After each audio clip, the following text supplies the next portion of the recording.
heard you say Army was, building fence. Was any other contractor doing anything over there on the border? No, that was actually the first fence job. The Army had Wow. built some fence, and the first fence that we built was it was a mesh. It was filled with like heavy duty mesh that was doubled up, where there was only Hmm. a quarter of an inch opening where somebody couldn't climb it.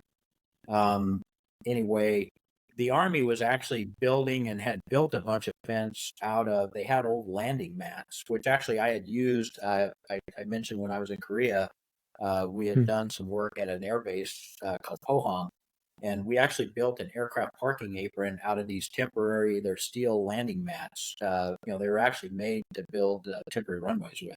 But anyway, the Army, there was a bunch of surplus landing mat. The Army had built a bunch of fence out of landing mat. So That's it was crazy. kind of cobbled together with whatever they could come up with. But the Army had built quite a bit of fence.